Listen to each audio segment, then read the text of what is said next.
وہ حیا جو خدا کا ایک عطیہ ہے انسان کو خود ہاتھ سے دے بیٹھتا ہے.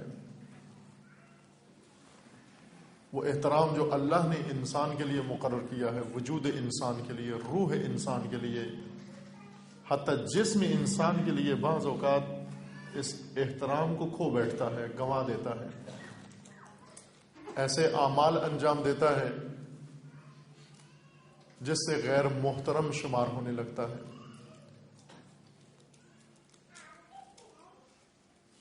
جب حق کو پائمال کرتا ہے، جب حق کا انکار کرتا ہے،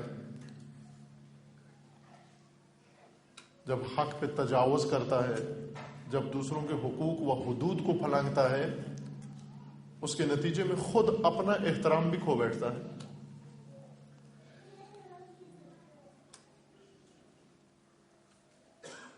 غلامی کا اسلام کے اندر ایک پہلو ہے جس میں غلامی کی شک بھی موجود ہے. اگرچہ دین اجازت نہیں دیتا کسی آزاد انسان کو غلام بنایا جائے، لیکن بعض صورتیں موجود ہیں غلام بنانے کی. اس پر عموماً لوگوں کو اعتراض ہوتا ہے کہ دین کے اندر سب تعلیمات درست و قابل ہضم ہیں، لیکن یہ غلامی کا موضوع کہ انسان کو انسان اپنا غلام بنا لے، اپنی ملکیت میں لے آئے، خود اس کا مالک بن جائے، جس طرح قدیم زمانے میں تھا، اسلام کے آغاز میں بھی تھا. عورتیں اور مرد کنیزیں اور غلام بنائے جاتے تھے، خریدے جاتے تھے، بیچے جاتے تھے. حتیٰ ایک سوال جو پوچھا بھی گیا ہے، اب یہاں بھی ممکن ہے کسی کے ذہن میں موجود ہو حاضرین میں سے، چند وکلاء پاکستان کے اندر ہی انہوں نے ایک دفعہ یہی سوال پوچھا کہ ہمیں یہ حکمت سمجھ میں نہیں آئی کہ بہت ساری حدود خدا نے مقرر کی اور احترام کی بنیاد پر ہیں. جس طرح عورت اور مرد کا احترام ہے،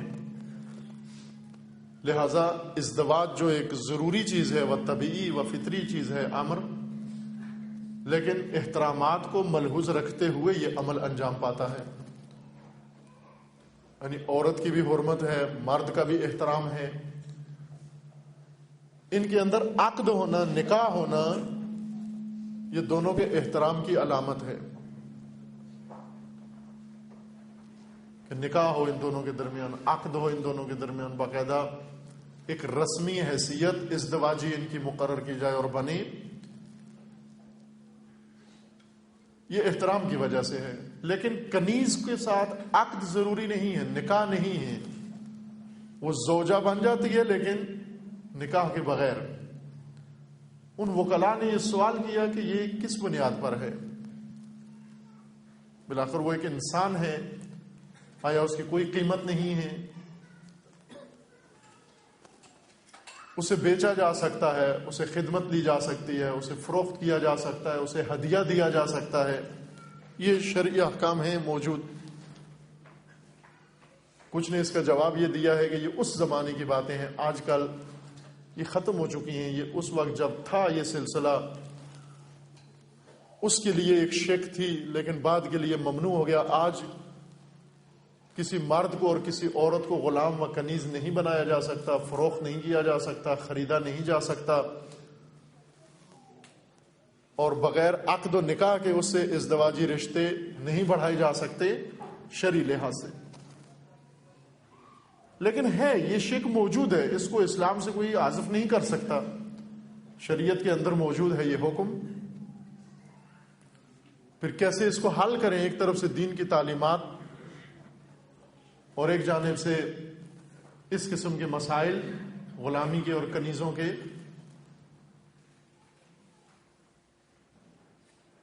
جیسا کہ بعض اساتید بزرگوار نے اس کا جواب دیا ہے اس سوال کا، اور ہماری گفتگو سے مربوط ہے، وہ یہ کہ ان لوگوں کو غلام و کنیز بنایا جا سکتا ہے جو اپنا احترام کھو بیٹھے ہوں، وہ حرمت جو خدا نے انہیں عطا کی ہے، حق انسانی، حرمت انسانی، اپنے اعمال کی وجہ سے، اپنے اقدامات کی وجہ سے، اپنے کرتوتوں کی وجہ سے بعض اوقات انسان یہ حرمت جو خدا نے دی ہے اس کو گنوا بیٹھتا ہے، کھو بیٹھتا ہے. اور جب حرمت اپنی کھو بیٹھتا ہے، انسانی مقام اس کا ختم ہو جاتا ہے، کہ حیوان کی طرح ہو جاتا ہے. جس طرح حیوان کو خرید سکتے ہیں اور بیچ سکتے ہیں، وہ شخص جو اپنا احترام کھو بیٹھا ہے اس کو بھی آپ خرید سکتے ہیں، بیچ سکتے ہیں. اب اس کے ساتھ انسانی رویہ نہیں روا رکھیں گے آپ، چونکہ وہ خود اپنا احترام کھو بیٹھا ہے.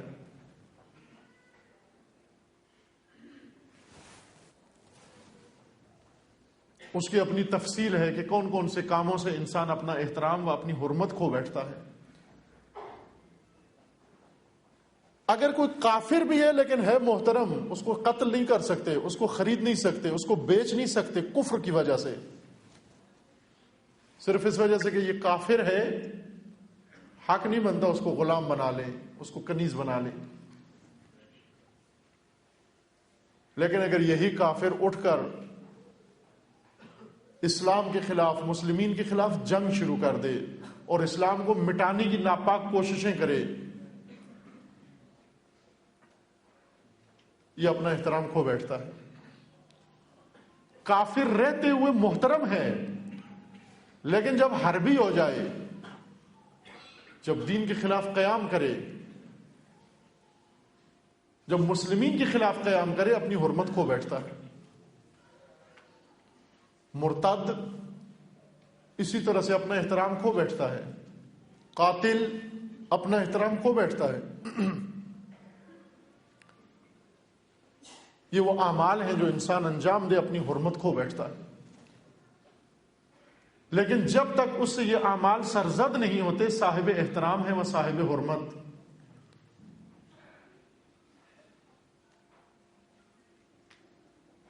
دین نے انسانی زندگی کا جو معیار مقرر کیا ہے وہ احترام کی بنیاد پر ہے، حرمت کی بنیاد پر ہے. حرمت حریم سے ہے، حرم، حرمت، حریم، محرم، حرام، یہ ایک ہی خاندان کے الفاظ ہیں. حرم، جس طرح آپ حج بیت اللہ میں جاتے ہیں، ایک پورا علاقہ جس کا نام حرم ہے. حرم البتہ دو معنوں میں استعمال ہوتا ہے. مسجد الحرام کو بھی حرم کہتے ہیں، مسجد نبوی کو بھی حرم کہتے ہیں، اور ایک وہ جگہ جہاں سے آپ احرام باندھ کے داخل ہوتے ہیں وہ بھی حرم ہے. وہ صحرا یا شہر کا علاقہ وہ بھی حرم کہلاتا ہے. حرم اس جگہ کو کہتے ہیں جس کے ارد گرد حریم بنا دی گئی ہو. حریم یعنی حد مقرر کر دی گئی ہو، چار دیواری بنا دی گئی ہو. جس زمین کو چار دیواری کے ذریعے سے دوسری زمینوں سے الگ کر دیا ہو، اور اس کے لیے خاص ضوابط اور خاص قاعدے اور خاص آداب لکھ دیے گئے ہوں، اس کو حرم کہتے ہیں. اس میں داخل ہونے کے لیے، اس میں وارد ہونے کے لیے، جس طرح حرم الہی میں آپ داخل ہوں، احرام باندھ کے جائیں، لبیک کہہ کے جائیں، طہارت کے ساتھ جائیں، احترامات کے ساتھ جائیں. چونکہ زمین صاحب حرمت ہے، اس کی خدا نے حد مقرر کر دی، اس کے آداب مقرر کر دیے ہیں. انسان کی زندگی کا بڑا حصہ احترام کے اوپر خداوند تبارک و تعالیٰ نے قرار دیا ہے. اس وقت مغربی تعلیمات کے نتیجے میں احترام کی جگہ حقوق نے لے لی ہے، رائٹس نے.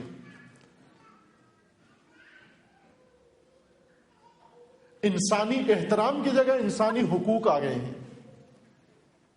لہذا حقوق کی خاطر احترام کو پائمال کر دیتے ہیں. حرمت کے قائل نہیں انسان کے لیے، حقوق کے قائل ہیں.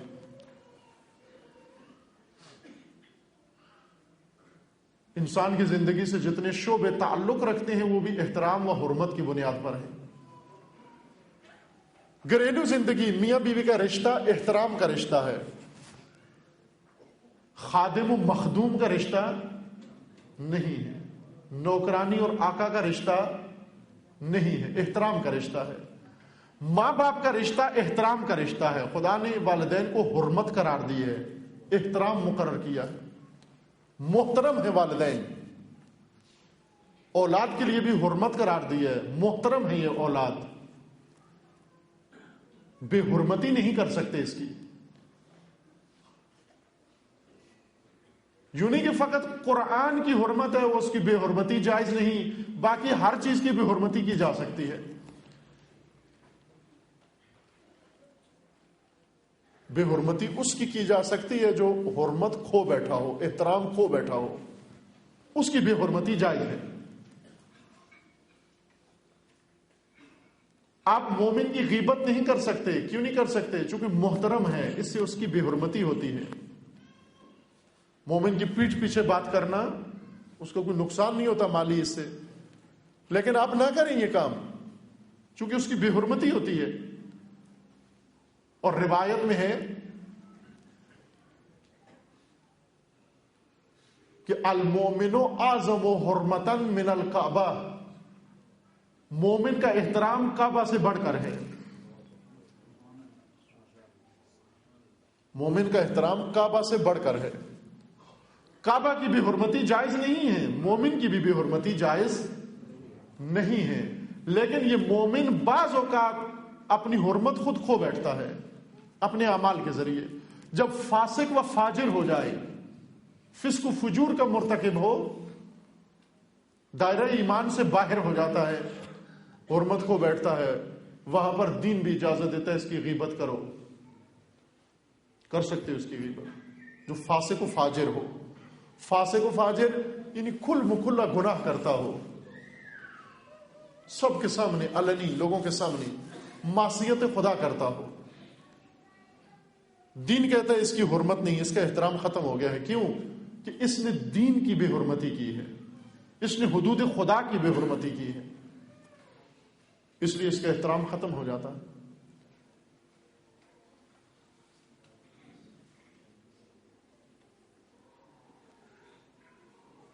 جن محرمات کی خدا نے حرمت مقرر کی وہ احترام، ساتھ ہی یہ حکم بھی دیا ہے کہ ان کی حرمتوں کی پاسبانی بھی کرنی ہے، ان کے احترام کی نگہداری بھی کرنی ہے۔ چونکہ انسانوں کے اندر ہی کچھ ایسے انسان پیدا ہو جاتے ہیں جو اپنا انسانی احترام و حرمت کھو بیٹھتے ہیں، اور جب اپنا انسانی احترام کھو بیٹھے ہیں وہ حرمت شکن بن جاتے ہیں، ہر چیز کا احترام پائمال کرتے ہیں، بے حرمتی کرتے ہیں۔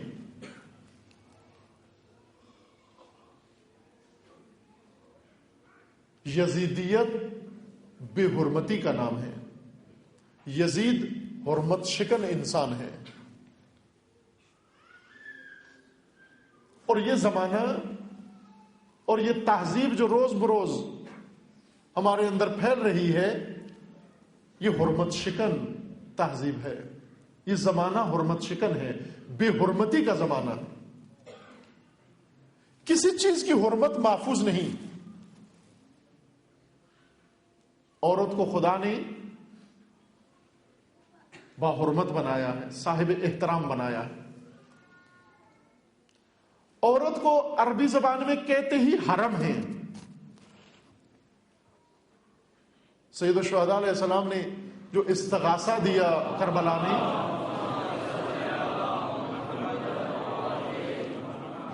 اس استغاثے کے اندر یہ جملہ بھی موجود ہے، حل من ذاب یذب عن حرم رسول اللہ، آیا کوئی ہے جو حرم رسول کا دفاع کرے؟ حرم رسول یعنی رسول کی بیٹیاں، رسول کی اولاد، یہ حرم رسول ہے۔ کیوں حرم ہے؟ چونکہ خدا نے ان کو احترام عطا کیا ہے، ان کے لیے حرمت مقرر کی ہے۔ حرمت یعنی احترام، مقام، ان کی طرف نگاہ کرنا ممنوع ہے، وہ حرم رسول ہیں۔ لیکن ہر عورت حرم ہے. مومن کی بیوی اس کا حرم ہے، اس کی بہن اس کا حرم ہے، اس کی ماں اس کا حرم ہے، اس کی بیٹی اس کا حرم ہے.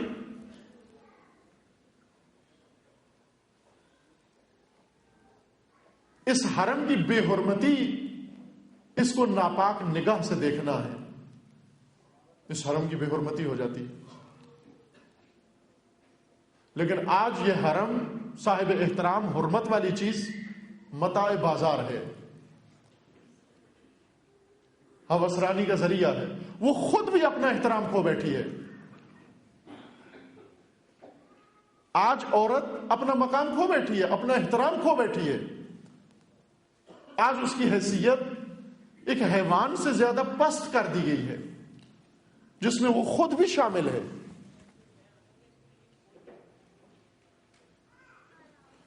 جو عورت اپنا احترام کھو بیٹھے وہ بے حجاب ہو جاتی ہے، وہ بے پردہ ہو جاتی ہے، وہ بد حجاب ہو جاتی ہے. حجاب پابندی نہیں ہے، حجاب عورت کی حرمت کی پاسداری کا نام ہے. حجاب عورت کے احترام کی نگہداری کا نام ہے، چونکہ محترم ہے، چونکہ حرم ہے. مرد کو وہ احترام نہیں جو عورت کو دیا گیا ہے احترام. مرد کو اپنے تئیں احترام حاصل ہے، لیکن عورت حرم کا درجہ رکھتی ہے. یہ عورت آج خود اپنا احترام پائمال کر رہی ہے. وہ تہذیب، مغربی تہذیب، شیطانی تہذیب، شہوانی تہذیب، ہوسرانی کی تہذیب بے حرمتی کی تہذیب ہے. اس کی بے حرمتی کی ایک علامت عورت ہے. آج مسلمان عورت اپنی حرمت مغربی تہذیب کو فروخت کر چکی ہے، اپنا احترام بیچ چکی ہے.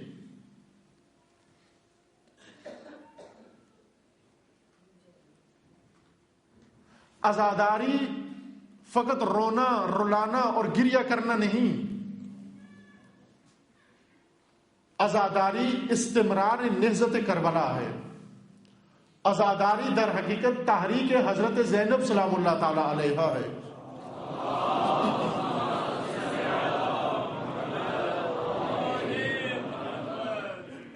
کربلا یعنی قیام، خدا کی راہ میں قیام، حرمت دین بچانے کے لیے، احترام دین بچانے کے لیے. عزاداری سنت حضرت زینب ہے، حرمت کربلا بچانے کے لیے. عزادار یعنی پاسبان حرمت دین، پاسدار حرمت دین. محرم حرام مہینہ ہے، صاحب احترام مہینہ ہے. اس مہینے کا پیغام پوری بشریت کو یہ ہے کہ خدا نے جس چیز کے لیے حرمت و احترام رکھا ہے اس احترام کو بچاؤ، اس کی حفاظت کرو. اور محرم کا پیغام یہ ہے کہ جہاں پر حرم و محترم ہے موجود، وہاں حرمت شکن بھی موجود ہیں، وہاں یزید بھی موجود ہیں، وہاں یزیدیت بھی موجود ہے. اور جب کوئی یزید اٹھ کر کسی محترم وسائل حرمت کی پائمالی کر رہا ہو اور بے حرمتی کر رہا ہو، اس یزید کو روکنا، اس کے خلاف قیام کرنا، اس کا نام کربلا ہے، اس کا نام عاشورہ ہے، اس کا نام حسینیت ہے، اس کا نام عزاداری ہے. اس وقت بے حرمتیوں کا زمانہ ہے، حرمت شکنی ہے، ہر طرف حرمت شکنی. رسول اللہ کی بے حرمتی کی گئی، قرآن مجید کی بے حرمتی کی گئی. شیطان اکبر، ایک پادری نے، ایک انسان نواز جانور نے اعلان کیا کہ میں سرعام قرآن جلاؤں گا. قرآن کی بے حرمتی کی گئی. ہم صرف اسی کو قرآن کی بے حرمتی نہ سمجھیں، بلکہ قرآن کی بے حرمتی متعدد طریقوں سے اور مختلف طریقوں سے ہو رہی ہے. قرآن نہ پڑھنا بھی قرآن کی بے حرمتی ہے، قرآن پڑھنا نہ آنا بھی قرآن کی بے حرمتی ہے، قرآن کی تعلیمات کے خلاف عمل کرنا بھی قرآن کی بے حرمتی ہے، قرآن کے خلاف نظام پر عمل کرنا بھی قرآن کی بے حرمتی ہے، قرآن کو خرافات کے لیے استعمال کرنا بھی قرآن کی بے حرمتی ہے۔ محرم کا پیغام ہر محترم کی حرمت کی پاسداری ہے۔ عزاداری خود محترم ہے، صاحب حرمت، مجلس صاحب حرمت، ممبر صاحب حرمت ہے، ممبر پہ نااہل کا آنا ممبر کی بے حرمتی ہے۔ مجلس کے اندر مقصد سید الشہداء کے خلاف کچھ کہنا کچھ کرنا بے حرمتی ہے کربلا کی۔ ہر وہ عمل جس کے ذریعے سے کربلا کی حرمت ختم ہوتی ہو وہ بے حرمتی ہے کربلا کی۔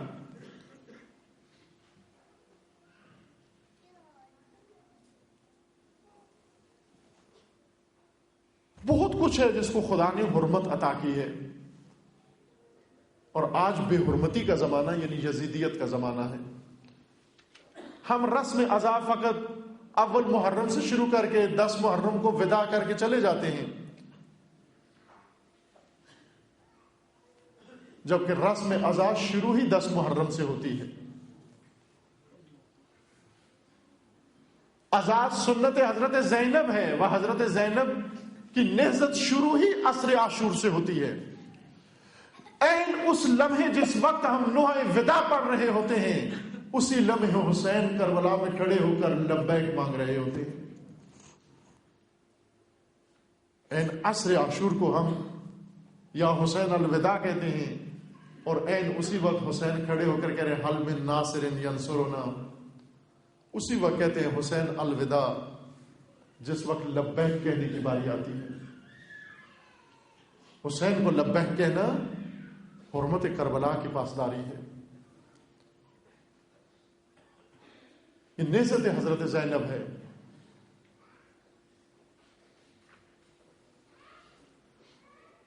اگر متولیان عزاداری و متولیان دین کی حرمت کا خیال نہ کریں، دشمن دین حرمت دین کی پاسداری نہیں کرتا، وہ اس کا خیال نہیں رکھتا۔ آج قرآن کی بے حرمتی، قرآن کیوں جلایا گیا؟ امریکہ میں اعلان کیا ایک پادری نے قرآن جلانے کا، اور جلایا، بعض نے جلایا، میڈیا میں بھی آیا۔ اس وجہ سے جلایا کہ کچھ نام نہاد اہل قرآن نے قرآن کے نام پر، اسلام کے نام پر ایسا چہرہ قرآن کا پیش کیا، ایسا چہرہ دین کا پیش کیا جو قابل نفرت چہرہ تھا، یعنی قتل و غارت، دہشت گردی، خونخواری، مسجدوں کو ویران کرنا، جلوسوں پہ حملے کرنا، عزاداری پہ حملے کرنا، نماز جمعہ پہ حملے کرنا، مومنین پر حملے کرنا، نمازیوں اور عزاداریوں کو قتل کرنا، اس کا نام انہوں نے دین رکھا اور کہا قرآن پر عمل کر رہے ہیں، قرآن کہتا ہے یوں کرو۔ یعنی قرآن کی بے حرمتی ان کے ہاتھوں سے شروع ہوئی۔ انہوں نے قرآن کو اتنا مسخ کر کے دنیا کے سامنے پیش کیا کہ وہ اس کو آگ لگانے پہ تیار ہو گئے۔ عزیزان، آگ لگانے والے سے بڑا مجرم وہ ہے جس نے قرآن کا مسخ شدہ چہرہ دنیا کے سامنے پیش کیا، وہ بڑا مجرم ہے۔ اور اسی طرح آج اگر کوئی عزاداری کی بے حرمتی کرتا ہے، آج اگر کوئی مجالس کی بے حرمتی کرتا ہے، آج اگر کوئی تشیع کی بے حرمتی کرتا ہے، آج اگر کوئی ائمہ کی بے حرمتی کرتا ہے، آج اگر کوئی تعلیمات اہل بیت کی بے حرمتی کرتا ہے، اس مجرم سے بڑا وہ مجرم ہے جو عزاداری کو مسخ کر کے پیش کرتا ہے۔ جو عزاداری کے نام پر وہ عمل انجام دیتا ہے جس سے وہ عزاداری کو بند کرنے کی سوچتے ہیں، یہ بڑا مجرم ہے، یہ حرمت شکن ہے۔ محرم کا پیغام پوری بشریت کو یہ ہے کہ ہر حرمت شکن یزید کا راستہ روکو، اس کے خلاف بولو، اس کے خلاف قیام کرو، اگر نہ بولے تمہاری حرمت بھی پائمال ہو جائے گی۔ جب بھی کوئی حریم ٹوٹتے ہوئے دیکھو، آپ سے مربوط ہو یا نہ ہو، اس حریم کا دفاع کرو۔ جب بھی کوئی حرم لٹتا ہوا دیکھو، کربلا کا پیغام یہ ہے کہ یہ نہ دیکھو کہ یہ میرا حرم ہے یا کسی کا حرم ہے، کربلا کا پیغام یہ ہے کہ چونکہ یہ حرم ہے وہ خدا نے اس کو احترام دیا ہے، جب بھی کوئی حرم کی حریم توڑے، وہ حرمت توڑے، حسینیت یہ ہے کہ اس کا دفاع کرو، اس کی حرمت کو بچاؤ۔ یہ نہ دیکھو کہ یہ میرا حرم ہے یا نہیں۔ جب اہل حرم حرمت کی پاسداری کریں گے، حرم کا احترام دنیا کرے گی۔ اس وقت دین کی بے حرمتی اپنے اوج پہ جا پہنچی ہے، اس سے بڑھ کر بدتر اور فرض نہیں کیا جا سکتا۔ اسی وقت جب ہر طرف بے حرمتی کا زمانہ ہے، پاسداران حرمت دین و پاسداران احترام دین نظر نہیں آتے، پاسبانان احترام دین نظر نہیں آتے، یعنی کربلا والے نظر نہیں آتے۔ آج فلسطین کی حرمت پائمال، غزہ کی حرمت پائمال، لبنان کی حرمت پائمال، عراق کی حرمت پائمال، کشمیر کی حرمت پائمال، پاکستان کی حرمت پائمال، افغانستان کی حرمت پائمال، پورے عالم اسلام کی حرمت پائمال، لیکن پاسبان حرمت دین نظر نہیں آتا۔ یہاں اقبال کی فریاد انسان کو سمجھ میں آتی ہے، قافلہ حجاز میں ایک حسین بھی نہیں، گرچہ ہے تابدار ابھی گیسوئے دجلہ و فرات۔ قافلہ حجاز میں ایک حسین بھی نہیں، یعنی ایک پاسدار حرمت دین نہیں، ایک پاسدار حرمت ملت نہیں، ایک پاسدار حرمت قرآن نہیں، تماشائی، خاموش تماشائی۔ عزاداری کو رسم بنا لیا۔ عزاداری حرمت دین کو دفاع کرنے کا نام ہے۔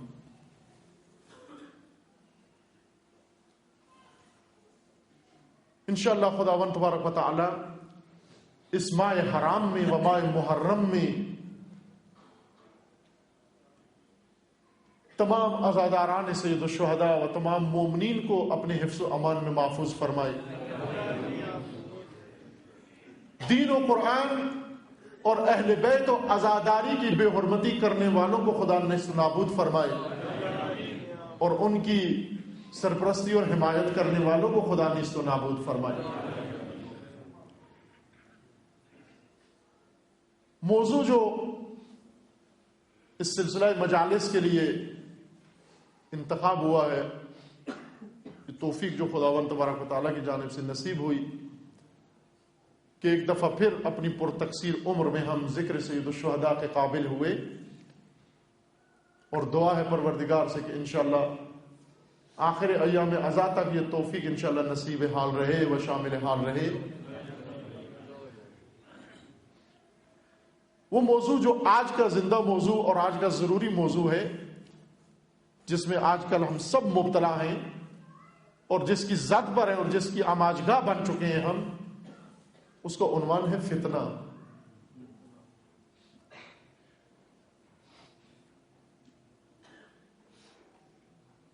جہان اسلام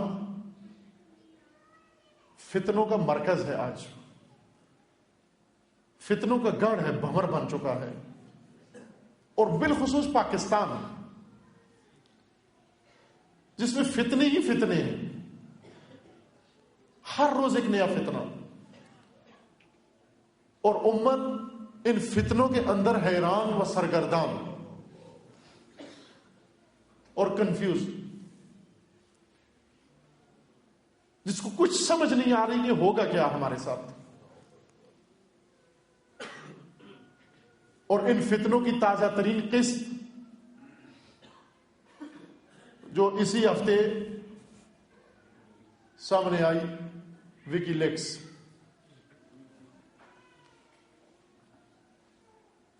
ایک ویب سائٹ پر، اخباروں میں پڑھا ہوگا آپ نے، خبروں میں سنا ہوگا، اخباروں میں پڑھا ہوگا، تبصرے سنی ہوں گے. ایک ویب سائٹ پر امریکہ شیطان اکبر کے جاسوسی ادارے CIA کے 2.5 لاکھ اسناد، 2.5 لاکھ راز، جن میں سے اکثر دنیا اسلام کے بارے میں ہیں. 2.5 لاکھ راز. اس عدد کو جاگ کے سنیں تو آپ کو احساس ہوگا کہ کیا عرض کر رہا ہوں. 2.5 لاکھ راز خفیہ ایجنسی کے، جن میں سے اکثر کا تعلق دنیا اسلام سے ہے، ایک ویب سائٹ میں اس کو افشا کیا گیا، راز فاش کیے گئے.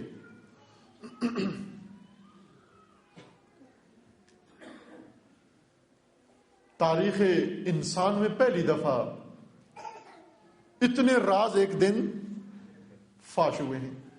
2.5 لاکھ راز فاش کرنے کے لیے، اور وہ بھی عالمی سطح کے راز، انٹرنیشنل سطح کے راز،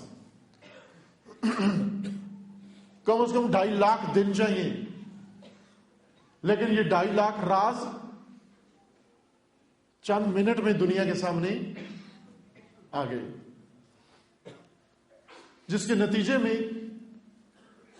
کہیں بوکھلاٹ، کہیں شرمساری، کہیں ندامت، کہیں خوف، کہیں ڈر، کہیں ذلت، کہیں نکبت، کہیں کنفیوژن، کہیں حیرت، کہیں سرگردانی ساری دنیا میں نظر آ رہی.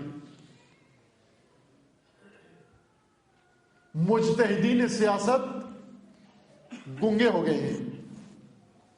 وہ جو طوطے کی طرح بولتے تھے اور مہلت نہیں دیتے تھے لوگوں کو سنبھلنے کی، اب بات ہی نہیں نکل رہی ان سے. وہ جو میڈیا پہ آ کے چہکتے تھے اور لوگوں کو ساری ساری رات جگا کے رکھتے تھے، اوسان خطا ہو گئے ان کے. ایک زلزلہ عالمی سیاست میں، ایک بھوچال، 2.5 لاکھ راز ایک دفعہ دنیا میں افشا ہو گئے. اس کو کیا نام دیں؟ یہ کیا ہوا؟ یہ ایک فتنے کا آغاز ہے. وہ فتنہ جس کی پیشنگوئی دین نے اور اولیاء دین نے اور دین کے رہبروں نے بہت پہلے سے کی ہوئی ہے. فتنہ آخر الزمان. نہج البلاغہ میں امیر المومنین علیہ السلام نے اس فتنے کا نام ہی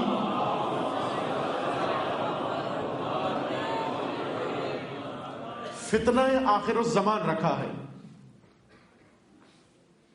اور خبردار کیا کہ اے لوگوں، آنے والے زمانوں میں فتنے پیدا ہوں گے. 5 فتنے امیر المومنین علیہ السلام نے نہج البلاغہ میں ذکر فرمائے ہیں. 5 فتنے بڑے امت مسلمہ کو پیش آئیں گے. علماء کے بقول جن میں سے کچھ گزر چکے ہیں اور کچھ ابھی آنے ہیں اور کچھ حالت وقوع میں ہیں. اس وقت پوری دنیا فتنوں سے بھری پڑی ہے، فتنہ ہی فتنہ ہر طرف. چونکہ اسٹریٹجی شیطان نے فتنے کی اسٹریٹجی بنائی ہے. کسی زمانے میں ان کی حکمت عملی تفرقے کی حکمت عملی تھی، لیکن اس وقت فتنے کی حکمت عملی ہے. کسی زمانے میں اور تھوڑا سا پہلے چلے جائے قبضے کی حکمت عملی تھی کہ زیادہ سے زیادہ سرزمینوں پہ قبضہ کرو، زیادہ سے زیادہ سرزمینوں کو لوٹو. اس کے بعد آپس میں ان کو لڑاؤ اور ان پر حکومت کرو. لیکن آج فتنی کی حکمت عملی پر عمل پیرا ہے. تو شیطان کا اصلی حربہ ہے. قرآن مجید نے شیطان کا اصلی ہتھیار فتنہ قرار دیا ہے کہ وہ قوم اور وہ ملت جو کسی طاقت سے نہیں دب سکتی، فتنہ آسانی سے اس کو دبا سکتا ہے، فتنہ آسانی سے اس کو نابود کر سکتا ہے، ہلاک کر سکتا ہے. یہ جو کچھ آپ نے دیکھا اور ہو رہا ہے ایک جاری فتنے کا اگلا مرحلہ ہے، نہ کہ نیا فتنہ ہے. چند سالوں سے جاری فتنے کا ایک نیا مرحلہ ہے. فتنے کے نئے مرحلے میں، سابقہ مرحلے میں اہم نکات، منتخب نکات، خصوصاً دنیا اسلام کے اندر ان کے اوپر بارود پھینکے گئے، بم پھینکے گئے، جنگیں کی گئی، قتل و غارت کی گئی. بمبارمنٹ تھی، بموں کی، اسلحے کی، بارود کی، میزائلوں کی. لیکن یہ نیا فتنہ جس کا آغاز اس ویب سائٹ سے ہوا، یا فتنے کا نیا مرحلہ جس میں راز افشا ہوئے، یہ در حقیقت راز فاش نہیں ہوئے. یہ در حقیقت انسانی ذہنوں پر اور اسلامی دنیا کے اندر رہنے والوں کے ذہنوں پر بمبارمنٹ ہوئی ہے. دوسری جنگ عظیم میں جب جہاز بھی بن چکے تھے، چونکہ پہلے جنگ عظیم میں نہیں تھے یہ ہتھیار مہلک، دوسری جنگ عظیم میں زیادہ مہلک ہتھیار بشر نے بنا لیے تھے. ایٹم بم تک بنا کے اور پھینکا بھی. دوسری جنگ عظیم ریکارڈ تھا کہ زمین کے اوپر اتنا بارود پھینکا گیا، پوری تاریخ بشر میں اتنی تباہی نہیں پھیلی جتنی دوسری جنگ عظیم میں تھی. لیکن خلیج کی جنگ میں یہ ثابت ہو گیا کہ اتنا بارود پھینکا گیا خلیج کی جنگ میں جتنا جنگ عظیم میں بھی نہیں پھینکا گیا. بعد میں افغانستان کے اوپر جب بمبارمنٹ ہوئی، خلیج کی جنگ کا بھی ریکارڈ ٹوٹ گیا. اتنا بارود پھینکا گیا افغانستان کے اندر جتنا خلیج کی جنگ میں بھی نہیں پھینکا گیا. اور غزہ کی جنگ میں افغانستان کا بھی ریکارڈ ٹوٹ گیا. غزہ جو چھوٹا سا شہر ہے اس کے اوپر اتنا بارود پھینکا گیا، اتنی گولہ باری کی گئی جتنی افغانستان اور خلیج کی جنگ میں بھی نہیں ہوئی تھی. اگر وہ اعداد و شمار اکٹھے کیے جائیں کہ ہیں، موجود ہیں اس وقت،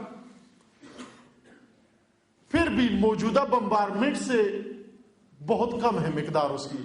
یعنی اتنا ساری جنگوں کے اندر بارود انسان پر نہیں پھینکا گیا، انسانی آبادیوں پر، جتنا انسانی ذہنوں پر یہ بمبارمنٹ ہوئی ہے. 2.5 لاکھ راز، یہ راز نہیں تھے جن کو راز کہا گیا، یہ راز نہیں تھے. یہ سب منصوبے تھے.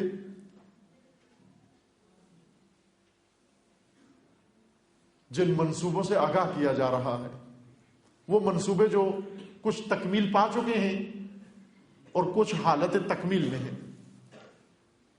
ایک نئے فتنے کا آغاز ہے جس فتنے کا مرکز و محور دنیا اسلام ہے، اور دنیا اسلام میں بھی خاص کر دنیا تشیع ہے.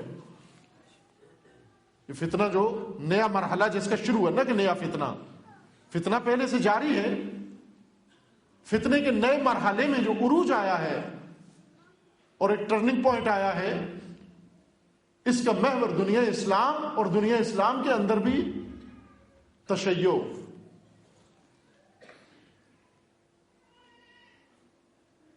کچھ راز جو راز نہیں تھے اور منصوبے تھے یا حاشیے کی باتیں ہیں، آپ غور کریں، ذرا تجزیہ کریں ان کا. ان نام نہاد ہمارے اینالائزر یا تجزیہ نگار جو خود دوسرے ریڈیو سن کر سارا دن بیٹھے رہتے ہیں، فاکس نیوز سنتے ہیں، CNN سنتے ہیں، BBC سنتے ہیں، وہ الا بلا ساری صہیونسٹوں کی سن کے رات کو مسلمان میڈیا پر آ کر بیٹھ کر وہ جو سنا ہوا ہے ان ریڈیو سے اور ویب سائٹ میں پڑا ہوا ہے وہ مسلمانوں کو بتانا شروع کر دیتے ہیں.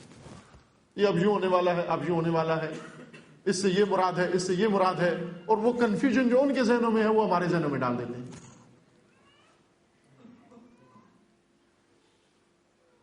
جس حد تک اخبار میں آ رہا ہے، چونکہ آپ دیکھیں کہ اخباروں میں بھی ایک ساتھ نہیں آ رہا کچھ، ہر روز ایک نئی قسط اس کی خبر میں آتی ہے، ہر روز ایک نیا پہلو اٹھاتے ہیں.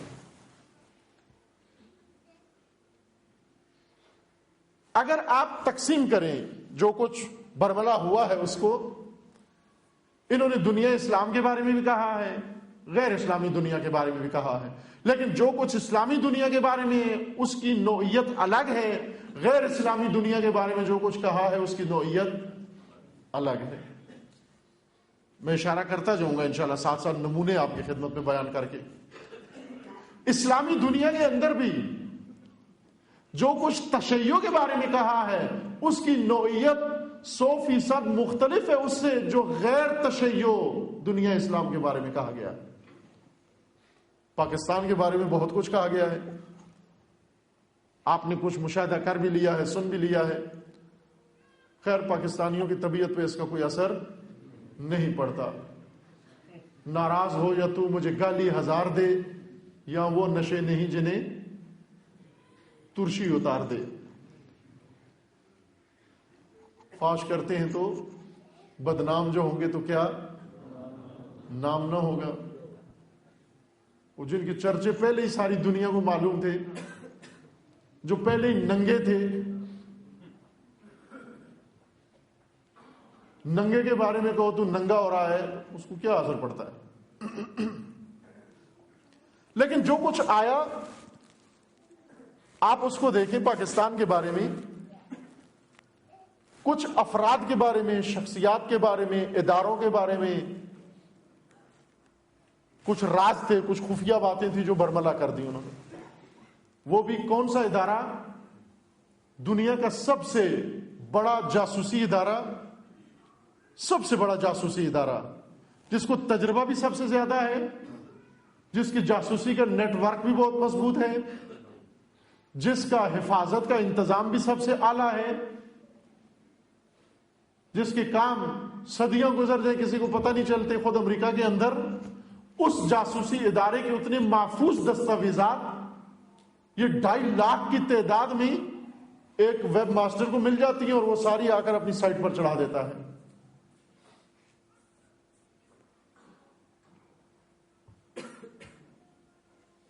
اور اس کے اندر جو کچھ برملا کرتے ہیں وہ ہر ملک کے بارے میں آپ دیکھیں کیا کیا کر رہے ہیں. پاکستان کے بارے میں خاص طرز کی باتیں کی ہیں، لیکن تشیع کے بارے میں بالکل ہی لب و لہجہ مختلف ہے، بالکل ہی انداز مختلف ہے. پاکستان کے بارے میں کہا، ایک حکمران کے بارے میں کہا جو حزب اقتدار کے سربراہ کے بارے میں کہا کہ یہ گندا ہے، حزب اختلاف کے بارے میں کہا یہ خطرناک ہے. وہ پاکستانیوں کے لیے اتنا ہی کافی ہے.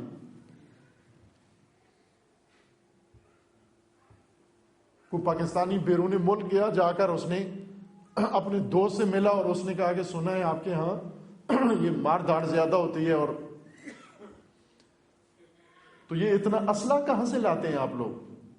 یہ خود کش جیکٹوں میں بھی اسلحہ بھرا ہوتا ہے، دھماکوں میں بھی اسلحہ بھرا ہوتا ہے، گولیاں مارتے ہیں صبح و شام. پاکستان میں صبح و شام اسلحہ ہی چلتا رہتا ہے. تو آپ یہ بتاؤ کہ یہ اتنا اسلحہ پبلک کے پاس آیا کہاں سے ہے؟ وہ بھی ذرا شوخ طب تھے پاکستانی. انہوں نے ان سے کہا کہ جس طرح آپ کے یہاں ریڑھی پہ آلو بکتے ہیں اس طرح ہمارے ہاں گرنیڈ بکتے ہیں. ہم بچہ بھیجتے ہیں کہ جو ایک دھڑی گرنیڈ لے کر آ جاؤ.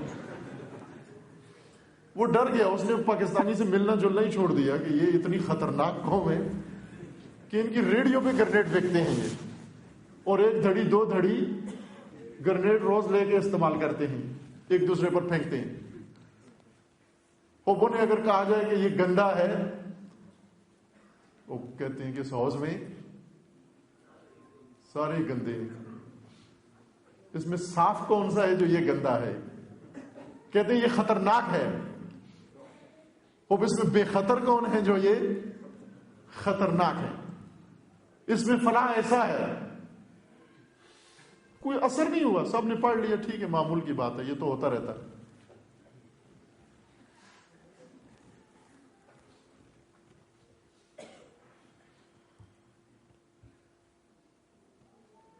لیکن تشیع کے بارے میں جو خبر انہوں نے دی وہ یہ نہیں تھی. تشیع کے بارے میں, اور وہ بھی مرکز تشیع کے بارے میں, مرکزیت تشیع کے بارے میں صرف ایک شخصیت کو ہدف قرار دیا جو سکل تشیع ہے اس وقت, جو مرکز تشیع, قطب تشیع ہے اس وقت. ورنہ تشیع کی بہت ساری شخصیات ہیں, ہر ملک کے اندر موجود ہیں, لیکن ایک شخصیت کو ٹارگٹ کیا. اور کیا سنسنی پھیلائی کہ راہبر انقلاب بیمار ہیں, بڑی سخت بیماری میں مبتلا ہیں اور عنقریب اس دنیا سے جانے والے ہیں. اب یہ خبر پھیلائی تشیع کے بارے میں. باقی دنیا کے بارے میں کیا خبریں پھیلائی, تشیع کے بارے میں کیا خبر پھیلائی. تشیع کے مرکز کو پکڑا, تردید پیدا کرنے کے لیے, شک پیدا کرنے کے لیے, شبہ پیدا کرنے کے لیے, حوصلے توڑنے کے لیے. کرتے ایسا ہی ہیں. 2.5 لاکھ رازوں میں سے وہ سارے راز نہیں تھے, وہ منصوبے تھے. وہ 2.5 لاکھ میں کچھ جعلی تھے, کچھ فرعی تھے, کچھ ثانوی تھے, کچھ اصلی ہیں. اس اصلی کو گم کرنے کے لیے 2.5 لاکھ بمبارمنٹ کی, تاکہ وہ اصلی ہمیں کسی کو پتہ نہ چلے کہ اصلی کون سا ہے اس میں سے. ترکی کے بارے میں کچھ باتیں کر دیں, روس کے بارے میں کچھ باتیں کر دیں, عرب دنیا کے بارے میں کچھ باتیں کر دیں, پاکستان کے بارے میں کچھ اور باتیں کر دیں. ہر ایک کے بارے میں کچھ نہ کچھ کہہ دیا, تاکہ ہر ایک اپنے بارے میں جو کہا گیا اس میں الجھ جائے. لیکن اصلی فتنہ جو کھڑا ہونے والا ہے اس کی طرف توجہ نہ کرے. یہ تو عالمی فتنہ ہے جس کا نیا مرحلہ شروع ہوا. اسلامی دنیا میں فراوان فتنے ہیں لوکل, جو خود اسلامی دنیا کے اپنے پیدا کردہ ہیں. اس وقت ہم فتنوں کی فضا میں رہ رہے ہیں, فتنے ہی فتنے. اور خصوصاً مملکت پاکستان کے اندر سرزمین فتن بن گئی ہے. یہ فتنوں کی سرزمین, اور فتنوں کے لیے زرخیز, جہاں فتنہ کھڑا کرنا مشکل کام نہیں. اور پاکستان کے اندر بھی بالخصوص تشیع کے اندر فتنوں کی تعداد و مقدار سب سے زیادہ اور تیز ہے. یعنی تشیع اس وقت سب سے زیادہ آمادہ ہے فتنوں کے لیے, فتنوں کو قبول کرنے کے لیے اور فتنوں کے پھیلنے کے لیے. یہی وہ نقطے تھے جو امیر المومنین علیہ السلام نے اپنے زمانے میں بیان فرمائے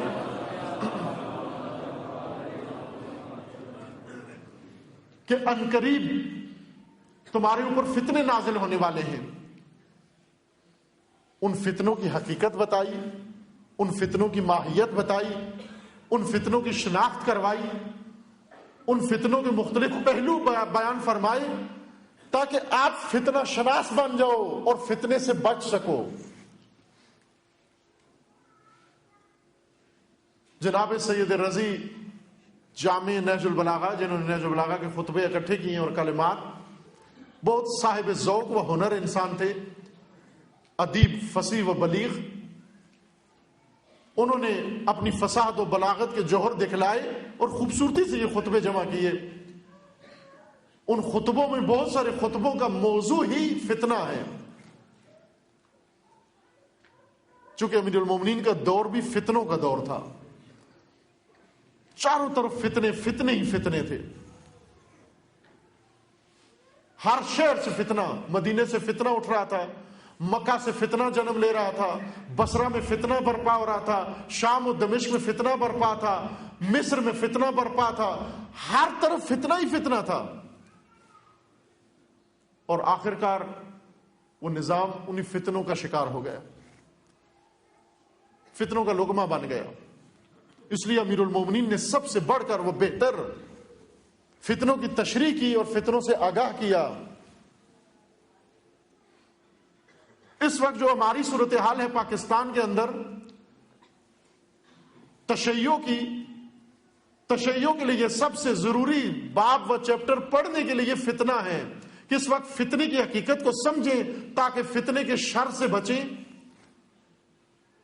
پاکستانی ملت جو فتنوں کا شکار ہے، ان فتنوں سے بچنے کے لیے آشنائی فتنے کی حقیقت سے ضروری ہے، اور عالمی فتنوں سے بچنے کے لیے فتنوں کی حقیقت سے آشنائی ضروری ہے، تاکہ تشیع کے اندر پیدا ہونے والے فتنے، پاکستان کے اندر پیدا ہونے والے فتنے اور دنیا اسلام کے اندر پیدا ہونے والے فتنے یہ ہمیں کہیں اپنا لقمہ نہ بنا لیں، ہمیں ختم نہ کر دیں.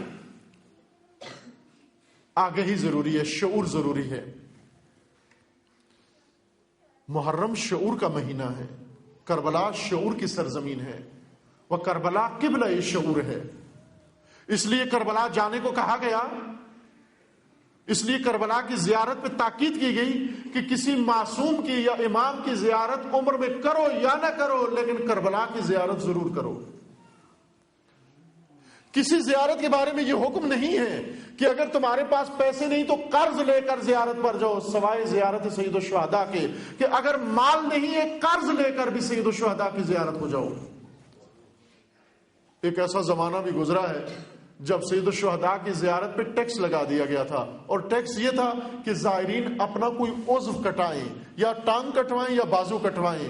اس وقت بھی زائرین جاتے اور یہ ٹیکس دے کر جاتے، اپنی حکومت کی باؤنڈری پر جا کر رضاکارانہ طور پر اپنے ہاتھ کٹوا کے، پاؤں کٹوا کے زیارت امام حسین کے لیے جایا کرتے تھے.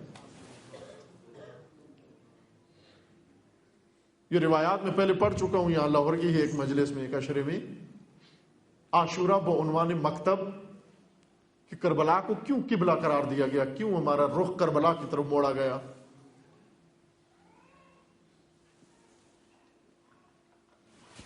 اس لیے کہ کربلا سے شعور ملتا ہے. ایک روایت میں ہے کہ وہ مومنین جنہوں نے زندگی میں گناہ نہیں کیے، معصیتیں نہیں کی، اور پاک و صاف مومن ہیں لیکن زیارت کربلا کو نہیں گئے، یہ بہشت میں چلے جائیں گے، جنت میں ضرور جائیں گے، لیکن خدا جنت میں انہیں ان مومنین کے ساتھ نہیں رکھے گا، وہ مومنین جو زیارت سید الشہداء کر کے آئیں گے. ان مومنین کا مقام بہشت میں الگ ہوگا. جنتیوں میں بھی مقامات بن جائیں گے. کیوں؟ نہ اس وجہ سے کہ خاک کربلا میں کرنٹ ہے اور وہاں پر داخل ہوتے ہی وہ کرنٹ ہمارے وجود میں داخل ہو جاتا ہے جس نیتوں سے ہم جاتے ہیں. ہم کعبہ جاتے ہیں حج کے لیے اور معاذ اللہ اس نیت سے جاتے ہیں جس طرح کار واش میں جاتی ہے. اس نیت سے جاتے ہیں نا کہ کعبہ کے اس دروازے سے داخل ہوں گے، مسجد الحرام کے اس دروازے سے نکلیں گے، بالکل دھلے دھلائی ہوئے نکل جائیں گے. وہ کعبہ ہے، مسجد الحرام ہے، کار واش نہیں ہے. وہاں آپ کو بلایا گیا ہے کسی اور مقصد کے لیے، آپ کے وجود میں کرنٹ دوڑانے کے لیے نہیں بلایا گیا. ہم یہ سمجھتے ہیں کعبہ کے پتھروں میں کرنٹ ہے، جو ہی ہم ٹچ کریں گے وہ کرنٹ سارا مقدس ہمارے اندر منتقل ہو جائے گا اور ہم بھی مقدس ہو جائیں گے. ان پتھروں کے گرد گھومنے کے لیے بلایا گیا ہے کسی مقصد کے تحت، کسی پیغام کے لیے، کسی ہدایت کے لیے. کعبہ اس لیے نہیں بلایا گیا کہ آپ چائنا کے تبرکات خرید کے صندوق بھر کے لے آئیں. کربلا اس لیے نہیں بلایا گیا کہ وہاں سے کھجوروں کی بوری بھر کے لے آئیں. کربلا اس لیے بلایا گیا ہے، بلکہ شب عرفہ بلایا گیا ہے، روز عرفہ بلایا گیا ہے. روز عرفہ روز حج ہے. روز عرفہ مسلمان کو میدان عرفات میں ہونا چاہیے، لیکن روایات میں تاکید کی گئی ہے کہ بہترین دن کربلا جانے کا روز عرفہ ہے. روز عرفہ کربلا جاؤ. کیوں جاؤ؟ اس لیے کہ کربلا جاؤ گے تو تمہیں شعور ملے گا. یہ شعور لے کر پھر کعبہ جاؤ گے، پھر کعبہ سے جب لوٹ کر آؤ گے شعور کی زندگی بسر کرو گے.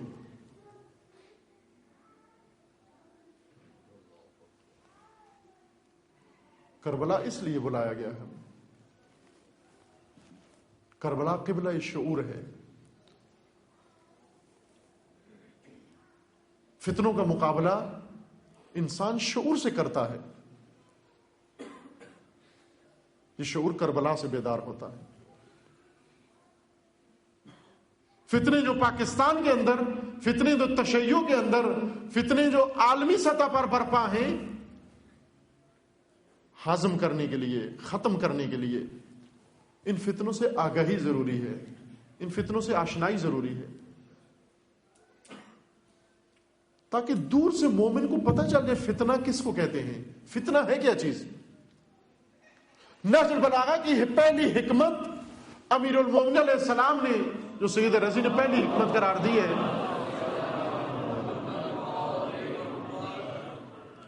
اس پہلی حکمت میں موضوع اس کا فتنہ ہے. خوبصورت حکمت ہے بہت. سید رضی نے اس کو پہلی حکمت کے طور پر لکھا ہے.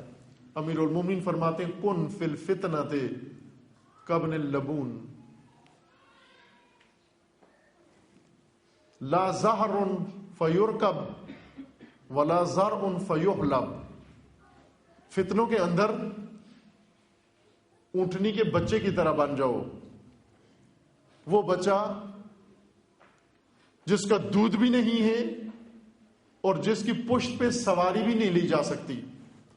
اونٹنی کے اس بچے کی طرح بن جاؤ جس پر نہ بیٹھا جا سکتا ہے، نہ اسے دودھ نکالا جا سکتا ہے، نہ اسے دودھ پیا جا سکتا ہے. تم فتنوں کے زمانے میں ابن لبون بن جاؤ، اونٹنی کے بچے کی طرح بن جاؤ.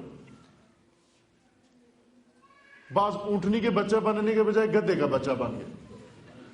امیر المومنین نے کہا تھا اونٹنی کا بچہ بنو، یہ حمار کا بچہ بن گئے. پسند ہے انہیں. الو کا بچہ بن گئے. الو یعنی بیوقوف، گدھا یعنی بیوقوف. امیر المومنین نے یہ نہیں کہا کہ فتنوں کے اندر الو بن جاؤ یا الو کے پٹھے بن جاؤ یا الو کے بچے بن جاؤ. فرمایا فتنوں کے اندر ابن لبون بن جاؤ، اونٹنی کا بچہ بن جاؤ. اونٹنی کے بچے میں اور الو کے بچے میں فرق ہے.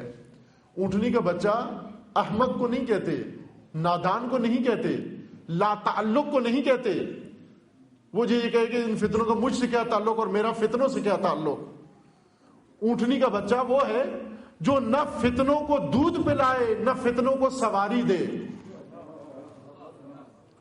نہ فتنے اس کی دوش پر سوار ہو کر آگے بڑھیں اور نہ فتنوں کو دودھ پلائے کہ وہ پھیل جائیں، وہ موٹے ہو جائیں. لیکن یہ بھی نہیں کر سکتا کہ فتنوں کے اندر الو بن جائے، بیوقوف بن جائے، احمق و نادان بن جائے. یعنی یہ بن جائے کہ فتنے مجھے سمجھ میں ہی نہیں آتے.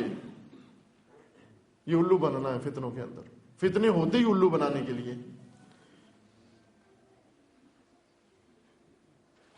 فتنوں کے اندر آپ کا کردار ضروری ہے، آپ کا رول ضروری ہے، لیکن دو رول نہیں ہونے چاہیے. نہ فتنوں کو سواری دو نہ فتنوں کو دودھ پلاؤ، بلکہ فتنوں کے خلاف قیام کرو، فتنوں کے خلاف مبارزہ کرو، فتنوں کے خلاف آگہی پھیلاؤ، فتنوں کے خلاف شعور پھیلاؤ. فتنوں کے مقابلے میں لوگوں کو بیدار کرو اور آگاہ کرو تاکہ فتنوں سے بچ سکیں. یہ فتنہ زدہ ملت جو فتنوں کے لیے سازگار ہے، گویا بنائی ہی فتنوں کے لیے گئی تھی. ہر فتنہ باز و فتنہ پرست کہیں بھی اس کا فتنہ چلے نہ چلے پاکستان میں ضرور چلتا ہے، اور ہر چیز فتنہ بن جاتی ہے. عقیدہ فتنہ بن جاتا ہے، عمل فتنہ بن جاتا ہے، احکام شرعیہ فتنہ بن جاتے ہیں۔ ایک سادہ سا حکم شرعی فقہی جو ساری دنیا میں حکم فقہی کہلاتا ہے، وہ حکم شرعی پاکستان میں فتنہ بن جاتا ہے کہ آیا تشہد میں شہادت ثالثہ پڑھیں یا نہ پڑھیں۔ ساری دنیا میں حکم شرعی ہے، حکم شرعی کا علاج یہ ہے، حکم شرعی ہمیشہ پوچھنے کا، معلوم کرنے کا طریقہ ہے۔ حکم شرعی جب بھی پوچھو یہ نہ بتاؤ کہ مولانا آپ بتائیے کہ نماز میں تشہد میں شہادت ثالثہ پڑھیں یا نہ پڑھیں، یہ فقہی حکم پوچھنے کا غلط طریقہ ہے۔ فقہی حکم پوچھنے کا، وہ شرعی حکم پوچھنے کا درست طریقہ یہ ہے کہ آپ بتائیے شہادت ثالثہ کے بارے میں میرے مرجع تقلید کا کیا فتویٰ ہے۔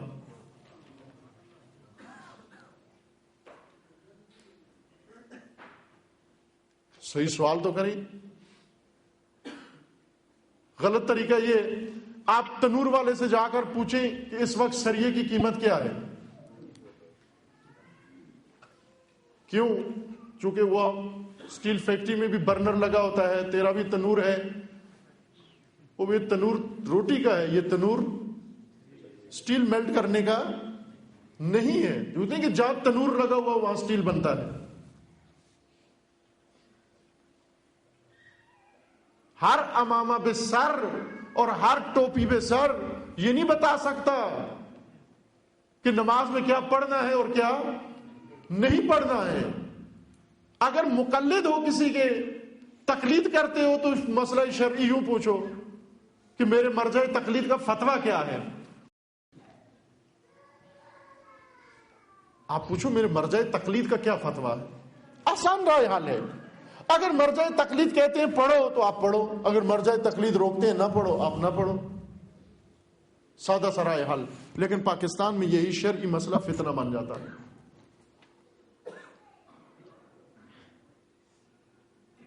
لوگ تقسیم ہو جاتے ہیں، نفرت پھیلانے کا ذریعہ بن جاتا ہے، جھگڑے اور فساد کا ذریعہ بن جاتا ہے۔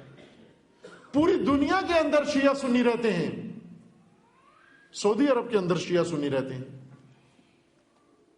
ایسا ملک جہاں تشیع کے خلاف شدید نفرت پائی جاتی ہے وہاں بھی شیعہ رہتے ہیں، لیکن وہاں فرقہ واریت نہیں ہے، وہاں دہشت گردی نہیں ہے، وہاں قتل و غارت نہیں ہے۔ یہی شیعہ سنی پاکستان میں آ کر فتنہ بن جاتے ہیں۔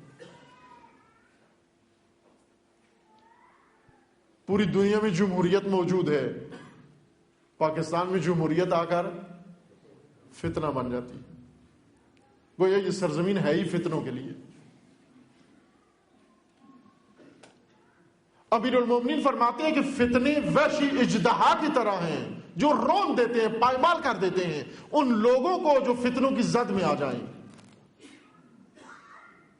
جو فتنوں کا مزاج نہ جانتے ہوں، جو فتنوں کے چہرے نہ پڑھ سکتے ہوں، جو فتنوں کا پس منظر نہ جانتے ہوں، جو فتنوں کا مستقبل نہ جانتے ہوں، جو فتنوں کے لیے رائے حل نہ تلاش کر سکتے ہوں۔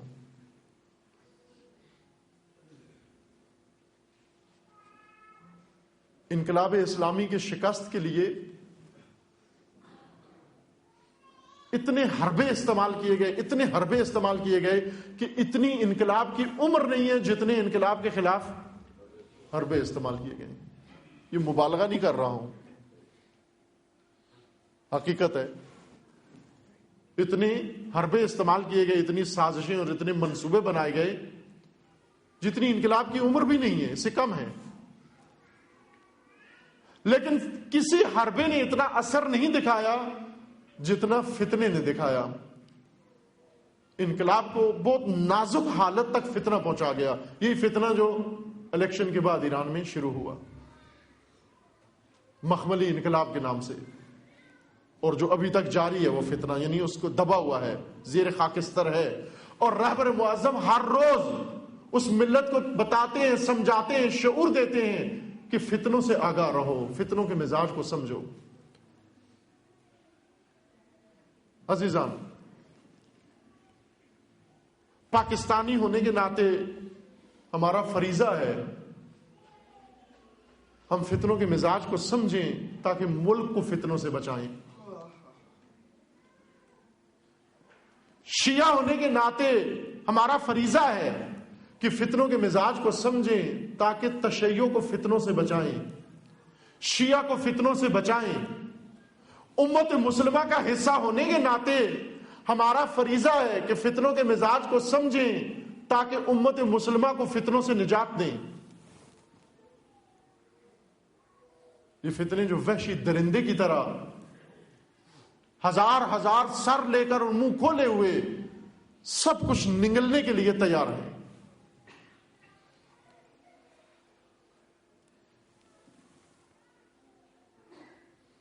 اس خوبصورتی سے امیر المومنین نے فتنوں کا مزاج بیان کیا کہ فتنے کیسے اٹھتے ہیں، کیسے پنپتے ہیں، کیسے پلتے ہیں، کیسے بڑھتے ہیں، کیسے آگے بڑھتے ہیں۔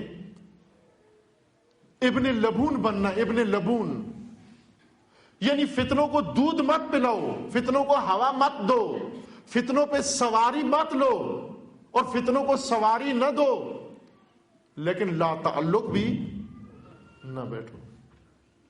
جو نہیں کہ فتنہ اگر آ رہا ہے تو آپ چپ ساتھ کے گھر جا بیٹھو اور یہ کہو کہ فتنہ گزر جائے گا میں گھر سے باہر رہوں گا۔ فتنہ جب گزر جائے گا سیلاب کی مانند، یہ ایسے ہی جیسے سیلاب کا ریلا آئے اور آدمی اپنے کمرے میں گھس کے اندر سے تالا لگا دے کہ جب سیلاب گزر جائے گا تو میں باہر نکل آؤں گا۔ یہ سیلاب کمرے سمیت تجھے بہا کے لے جائے گا۔ یہ فتنہ اس خاموشی سمیت، اس سکوت سمیت، اس لا تعلقی سمیت، اس غیر جانبداری سمیت تجھے غرق کر دے گا، ہلاک کر دے گا۔ یہ وہ فتنے نہیں ہیں جو ٹال جائیں، خطرناک فتنے شروع ہوئے ہیں۔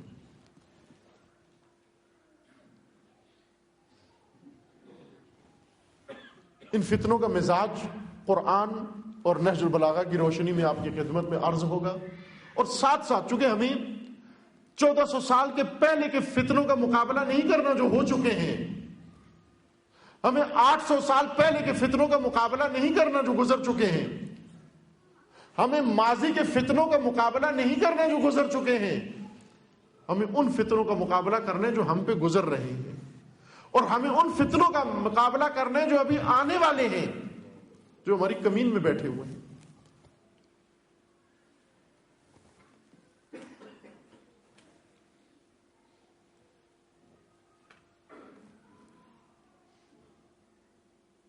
جب فتنے عام ہو جاتے ہیں لوگ کنفیوز ہو جاتے ہیں، سرگردان ہو جاتے ہیں، سوچ سمجھ کی صلاحیتیں جواب دے جاتی ہیں، اور اس میں، اس عالم میں جو کچھ کیا جائے ہو جاتا ہے، جو کچھ کرنا چاہے وہ کر لیتا ہے۔ کربلا ان فتنوں کا نتیجہ تھا جو امیر المومنین کے زمانے میں شروع ہوئے، امام حسن کے زمانے میں جاری رہے، اور جو پل گئے، جو بڑھ گئے، جو بڑے ہو گئے، موٹے ہو گئے، فربا ہو گئے، جو فتنے، جن فتنوں نے امت کو اندھا کر دیا، جن فتنوں نے امت کو نابینا کر دیا، اور فتنہ زدہ امت اس کے اندر یزید نے اٹھ کر دن دہاڑے سب کی آنکھوں کے سامنے نواسہ رسول کو شہید کر دیا، حرم رسول کو اسیر کر لیا۔ اور یہی مسلمان، فتنہ زدہ مسلمان جو رسول اللہ کا کلمہ پڑھتے تھے، اذانیں دے رہے ہیں، ان کے بازاروں سے حرم رسول کو اسیر کر کے گزارا گیا، اور یہ امت تماشا دیکھنے کے لیے آ رہی تھی۔ فتنے یہاں تک امت کو گرا دیتے ہیں۔ مدینہ فتنے کا شکار تھا، مکہ فتنے کا شکار تھا، بصرہ فتنہ زدہ تھا، دمشق فتنہ زدہ تھا، مصر فتنہ زدہ تھا، کوفہ فتنہ زدہ تھا۔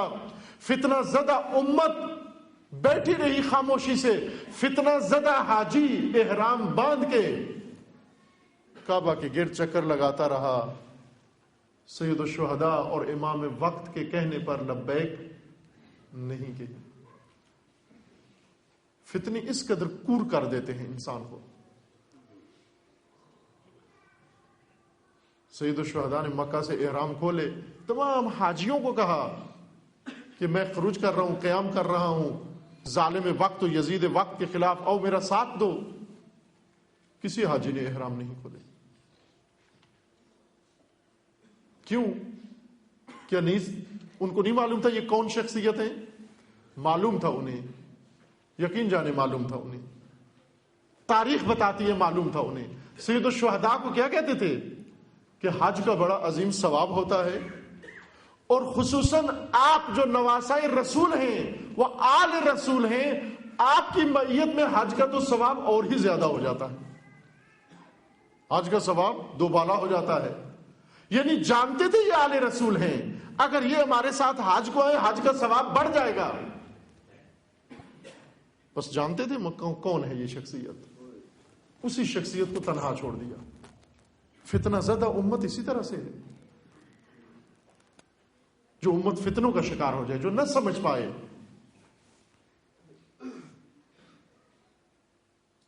کربلا نتیجہ ہے فتنوں کا. وہ فتنے جو پہلے شروع کیے گئے امیر المومنین کے دور میں اور پلتے بڑھتے رہے، جب انہوں نے پھل دیا، ثمر دیا، وہ ثمر کربلا کی شکل میں نکلا. ہر فتنے کے بعد ایک کربلا ہے، ہر فتنے کے بعد ایک کربلا ہے. آج کے اگر یہ فتنہ نہ سمجھا گیا، اس کو نہ روکا گیا، اس کا مقابلہ نہ کیا گیا، اس کے مقابلے میں عکس العمل اگر نہ دکھایا گیا، پھر کربلا موجود ہے.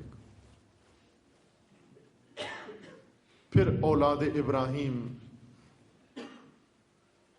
کے سر کٹیں گے، پھر آل رسول کے سر کٹیں گے، پھر پیروان کربلا کے سر کٹیں گے.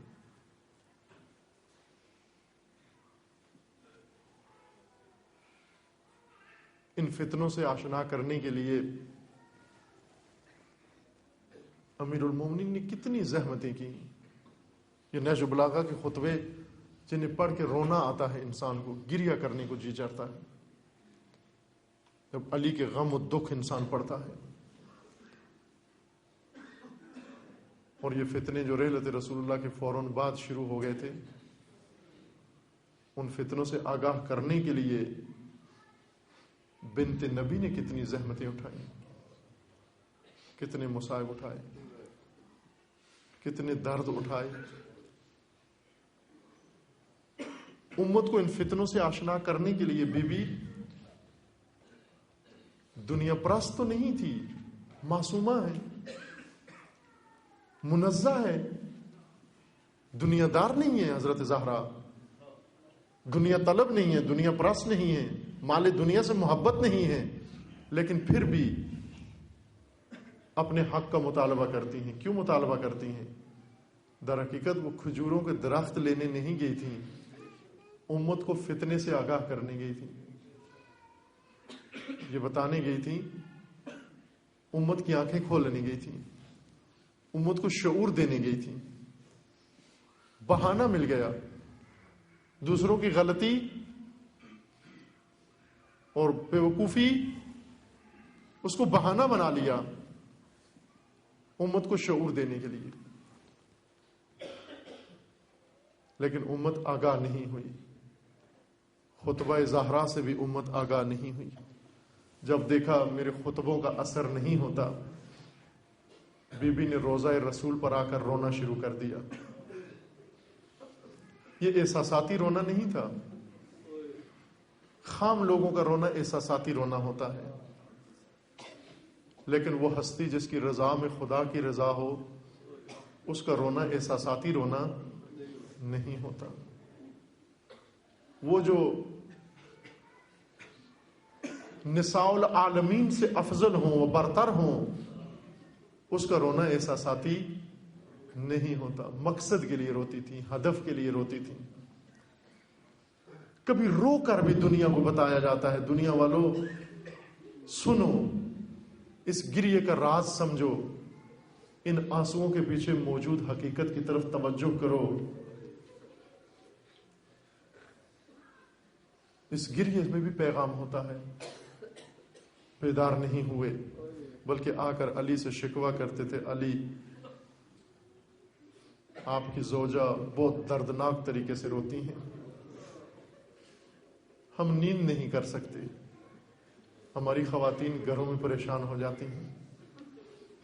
زہرا سے کہو اتنی اونچا نہ رویا کرے, اتنی بلند بین نہ کیا کرے, اس قدر درد بھری آواز میں نہ رویا کرے. زہرا کیا کرتی تھی روضہ رسول پر جا کر؟ کچھ بھی نہیں کہتی تھی, کسی کا نام بھی نہیں لیتی تھی, صرف جا کر یہ مرثیہ پڑھتی تھی. صبت علیہ مصائب لو انہا صبت علی الایام سرن لیالیا. بابا جان آپ کے جانے کے بعد میرے اوپر مصائب کے پہاڑ ٹوٹ پڑے. اگر یہ مصائب روشن دنوں پر نازل ہوتے تاریک راتوں میں بدل جاتی. کسی کو کچھ بھی تو نہیں کہتی تھی, فقط گریا کرتی تھی. جب شکوہ کیا گیا, امیر المومنین نے بیت الاحزان بنایا بقی کے پاس, اور سیدہ سے کہا نبی زادی اب روضہ رسول پہ نہیں رویا کرو, بیت الاحزان میں آ کے رویا کرو. جناب سیدہ بیت الاحزان میں روتی تھی. دیکھا فاطمہ کے رونے نے بھی, گریے نے بھی امت کو نہیں جگایا اور نہیں جاگی امت. آخر کار تنہا میدان میں نکل آئی. جب امیر المومنین کو لینے گھر پہ آئے, دروازے پہ آ کر ندا دی, یا ابو الحسن, اے ابو الحسن باہر آئیے. امیر المومنین گھر میں موجود تھے. اٹھنا چاہا, جناب سیدہ نے روک دیا. لوگ پوچھتے ہیں کہ آخر جناب سیدہ کیوں آئی؟ امیر المومنین گھر میں موجود تھے, مرد کیوں نہیں آئے؟ آنا چاہا, امیر المومنین اٹھنا چاہا, سیدہ نے روک دیا. علی آپ نے بڑے میدان مارے ہیں, تنہا مارے ہیں. خیبر کا میدان تنہا مار لیا, خندق کا میدان تنہا مار لیا, بدر و احد و حنین کا میدان تنہا مار لیا. علی وہ آپ کے میدان تھے جو آپ نے مار لیے. علی خدا را یہ زہرا کا میدان ہے, یہ میدان زہرا نے مارنا ہے, یہ زہرا کی جنگ ہے. جناب سیدہ نکلی اور نکل کر آواز دی, خبردار اس گھر کی حرمت کا تمہیں پاس نہیں ہے, اس گھر کے احترام کا تمہیں خیال نہیں ہے. یہ گھر اتنا احترام والا ہے, یہ در اتنا احترام والا ہے کہ یہاں تو رسول مکرم بھی آ کر پہلے اجازت لیا کرتے تھے داخل ہونے کے لیے. رسول اللہ جب اس در پر آتے, آ کر آیہ تطہیر تلاوت فرماتے اور آ کر ان الفاظ میں فرماتے, السلام علیکم یا اہل بیت النبوہ, اے اہل بیت النبوت, نبی آ گیا ہے. یہ وہ در ہے جہاں فرشتے اجازت لے کر داخل ہوتے تھے. یہ وہ در ہے کہ جب رسول اللہ وقت رحلت اس دنیا سے رخصت ہو رہے تھے, سر اقدس رسول جناب زہرا کی گود میں تھا. دروازے پر دستک ہوتی ہے, جناب سیدہ فرماتی ہیں دستک دینے والے لوٹ جا, یہ وقت آنے کا نہیں ہے, میرے بابا کا مزاج مساعد نہیں ہے. دوبارہ دستک ہوتی ہے, دوبارہ سیدہ یہی جملہ بیان فرماتی ہیں. جب تیسری دفعہ دستک ہوتی ہے, رسول اللہ آنکھ کھول کر اپنی بیٹی سے فرماتے ہیں میری بیٹی یہ آنے والا کسی سے اجازت نہیں لیتا, میری بیٹی تیرے احترام میں اجازت مانگ رہا ہے, زہرا کے احترام میں اجازت مانگ رہا ہے. اس در پر امت آ جاتی ہے, بے شعور امت, فتنہ زدہ امت, فتنوں کی آماجگاہ امت ایندھن لے کر آتی ہے. جناب زہرا کو خطاب کر کے کہتے ہیں کہ دروازہ کھول دو ورنہ ہم دروازے کو آگ لگا دیں گے. جناب سیدہ نے دروازہ نہیں کھولا, ایندھن پہلے سے تیار تھا, ایندھن تیار کر کے دروازے کو آگ لگائی گئی. دروازے سے شعلے بلند ہونا شروع ہوئے, مدینے میں دھواں نظر آیا, بیت نبوت سے دھواں اٹھتا ہوا نظر آیا, لیکن کوئی مدد کو نہیں آیا, کوئی پوچھنے نہیں آیا کہ در اہل بیت جل رہا ہے, در نبوت جل رہا ہے, در عصمت و طہارت جل رہا ہے, کوئی پوچھنے کو نہیں آیا. دروازہ جلنے لگا. دروازے کے جلنے کا بھی انتظار نہیں کیا گیا، دروازہ جلنے سے پہلے دروازے کو ٹھوکر سے گرا دیا گیا۔ دروازے کا ٹھوکر سے گرنا تھا کہ دروازے کے گرنے کی آواز نہیں آئی، بلکہ پشت در سے آواز آئی، الیہ الیہ یا فضا، اے فضا آئیو، محسن شہید ہو گئے۔ فضا کمر سنبھال کے آتی ہے اور آ کر جناب زہرا کو اٹھانا چاہتی ہے۔ سیدہ فرماتی ہے فضا خدا را علی کو باخبر نہ ہونے دینا، علی کو متوجہ نہ ہونے دینا۔ فضا کیوں علی کو متوجہ نہ ہونے دینا؟ اس لیے کہ اگر علی کو معلوم ہو جائے میری آخری محافظ بھی زخمی ہو گئی، علی پہلے ہی بڑے مظلوم ہے، علی پہلے ہی بڑے تنہا ہے، علی کو تنہائی کا احساس ہوگا۔ عزادارو، جب یہ زہرا کے زخمی بدن سے گزر کر آگے گئے، امیر المومنین کو لے کر آ گئے۔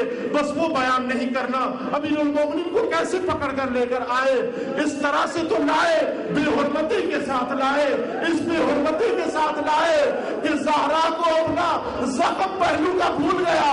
وہ ہاتھ جو زخم میں رکھا ہوا تھا وہ ہاتھ اٹھا کے علی کا دامن تھام لیا، علی کا دامن پکڑ کر فرماتی ہے خبردار، جب تک میں زندہ ہوں میں ولی زمانہ کو نہیں جانے دوں گی، مظلوم کو نہیں جانے دوں گی۔ یہ ظالم خود کہتا ہے کہ میں نے زہرا کا ہاتھ چھڑانے کے لیے علی کو اپنی طرف کھینچا، میں نے چند قدم جو علی کو اپنی طرف کھینچا تو زمین پر نبی ذاتی کھچتی چلی آ گئی، لیکن دامن سے ہاتھ نہیں چھوڑا، دامن سے ہاتھ نہیں چھوڑا۔ یہ لعین کہتا ہے کہ میں نے دیکھا اگر تھوڑی دیر دامن پہ ہاتھ باقی رہا مدینے میں انقلاب آ جائے گا۔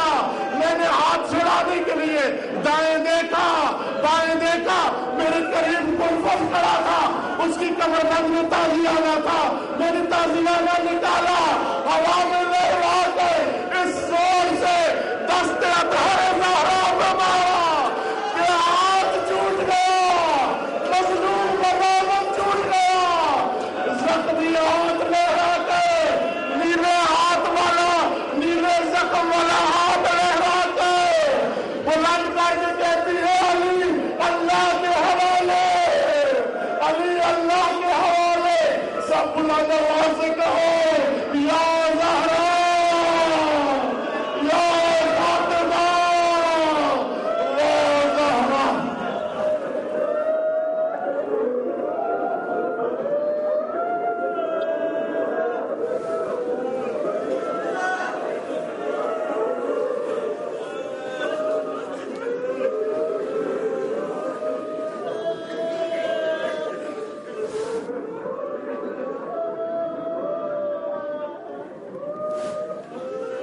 لعنت اللہ علی الظالمین فسیعلم الذین ظلموا أی منقلب ینقلبون۔ اللہم بحق اسمک العظیم الاعظم الاعز الاجل الاکرم یا اللہ یا اللہ یا اللہ یا اللہ یا اللہ یا اللہ یا اللہ یا اللہ یا اللہ یا اللہ یا اللہ۔ پروردگارہ بحق محمد و آل محمد ہمارے اس قلیل سے ذکر کو اپنی بارگاہ میں قبول فرما، مومنین کے اس اخلاص و خلوص کو شرف قبولیت عطا فرما، جو مومنین اس دنیا سے رحلت کر کے انہیں جوار رحمت میں مقام نصیب فرما، جو مریض علیل انہیں شفاء کاملہ نصیب فرما، جو ملتمس دعائیں ان کی دعاؤں کو مستجاب فرما۔ پروردگارہ بحق محمد و آل محمد جو مومنین کسی مشکل و مصیبت میں گرفتار ہیں بحق زہراء مرضیہ، پروردگارہ ان تمام مومنین کے مسائل و مشکلات کو برطرف فرما۔ پروردگارہ بحق محمد و آل محمد، بحق قرآن، بحق حسین، پروردگارہ امت مسلمہ کو ظلم و ستم سے نجات عطا فرما، امت مسلمہ کے اندر اتحاد و اتفاق برقرار فرما، ان ظالمین کو ظلم سمیت نیست و نابود فرما، امریکہ اور اسرائیل کا خاتمہ فرما۔ پروردگارہ بحق محمد و آل محمد مظلومین فلسطین و غزہ کی نصرت فرما، مظلومین عراق کو نجات عطا فرما۔ پروردگارہ ملت کشمیر کی نصرت فرما۔ پروردگارہ بحق محمد و آل محمد حزب اللہ لبنان کو کامیابی عطا فرما۔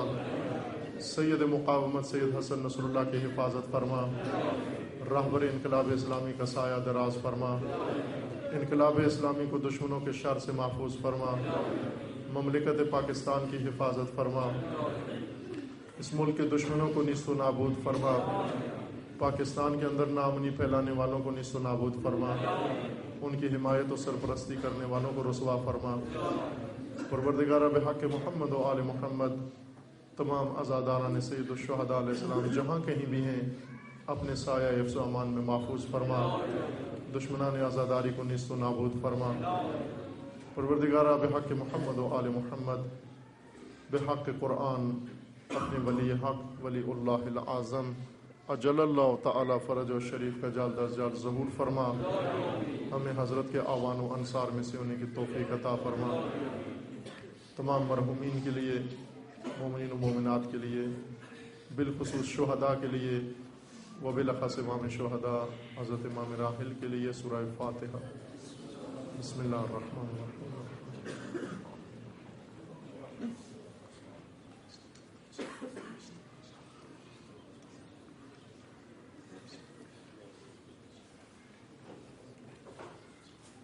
اللهم صل على